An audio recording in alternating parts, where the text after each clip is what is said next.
بسم اللہ الرحمن الرحیم۔ السلام علیکم ناظرین کرام، جب محسن پاکستان ڈاکٹر عبدالقدیر خان کا اپنی جمع پونجی سے بنایا گیا گھر گرانے کے لیے بلڈوزر مشینیں آئیں تو وہ کون سے پاکستانی وزیر اعظم تھے جنہوں نے چلتی بلڈوزر کے آگے کھڑا ہو کر اس کا راستہ روک لیا تھا؟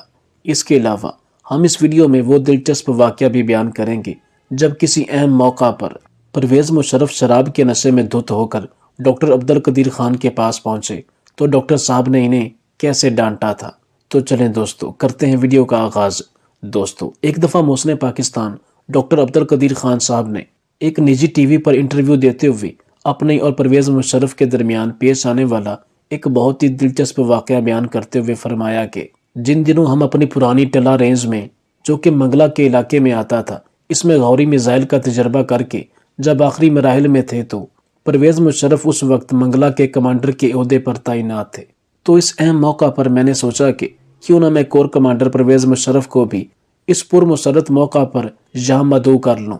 چونکہ ہم نے اگلی صبح تجربہ کرنا تھا تو پھر شام کے وقت میں نے اسی گھر سے پرویز مشرف کو فون ملا کر کہا کہ ہم کل صبح 7:30 بجے یہاں سے میزائل فائر کرنے جا رہے ہیں اور یہ پاکستان کے لیے ایک بہت بڑا تاریخی دن ہے۔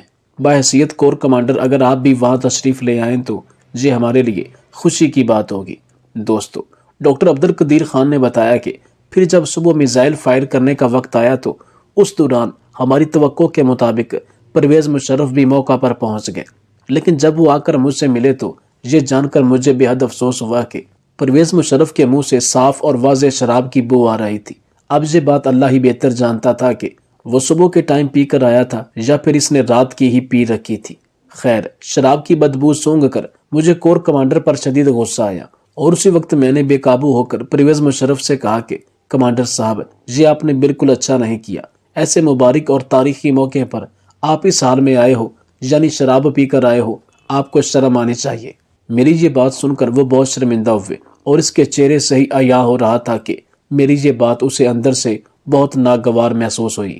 خیر، مجھ سے بے عزت ہونے کے بعد وہ مجھ سے چپک کر کرسی پر بیٹھ گئے۔ لیکن دوستو، پھر جب فوجی ڈکٹیٹر مشرف کا دور اقتدار آیا تو اس نے محسن پاکستان کو اپنے نشانے پر لے لیا۔ ایک صحافی کے بقول پرویز مشرف کے دور میں یہ افواہ بہت پھیل چکی تھی کہ ان قریب ڈاکٹر عبدالقدیر خان کے خلاف کچھ نہ کچھ ہونے والا ہے، اور پھر واقعی جو ڈاکٹر صاحب کے ساتھ جو کچھ ہوا وہ پورے پاکستان نے بلکہ دنیا بھر نے دیکھا۔ وہ صحافی مزید لکھتے ہیں کہ ان دنوں جب میں ڈاکٹر صاحب کو ملنے گیا تو وہاں پہنچ کر انہوں نے مجھے اپنے دفتر میں بٹھانے کی بجائے کانفرنس روم میں بٹھا دیا۔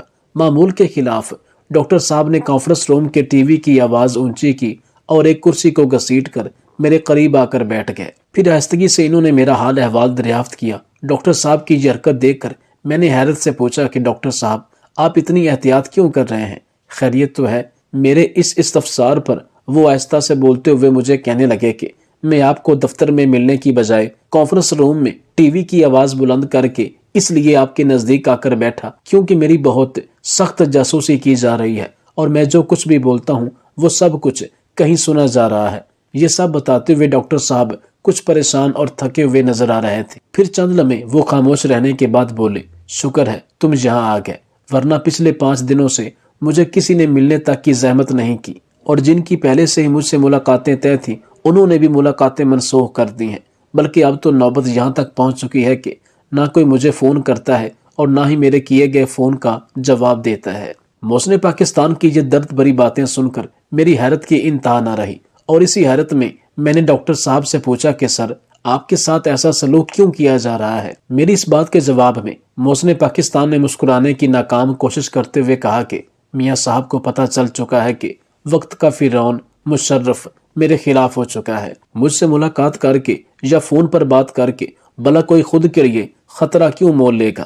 محسن پاکستان کے منہ سے یہ مایوس کن اور درد بھری باتیں سن کر مجھے بہت افسوس ہو رہا تھا۔ پھر میں نے ڈاکٹر صاحب سے استفسار کیا کہ سر، آخر یہ سب کچھ آپ کے ساتھ ہی کیوں ہو رہا ہے؟ جواباً وہ بولے کہ یہ تو مجھے معلوم نہیں، لیکن مجھے لگ رہا ہے کہ اب یہ بہت جلد مجھے گرفتار بھی کر لیں گے، اور میں نے اپنے گھر والوں کو بھی آگاہ کر دیا ہے، اور مزید دفتر سے کچھ ضروری سامان بھی میں نے گھر بھجوا دیا ہے۔ ڈاکٹر صاحب کے منہ مبارک سے یہ سنتے ہی گویا میرے پیروں تلے سے زمین نکل گئی۔ میں نے انتہا کی حیرت سے پوچھا، سر یہ کیسے ممکن ہو سکتا ہے کہ کوئی محسن پاکستان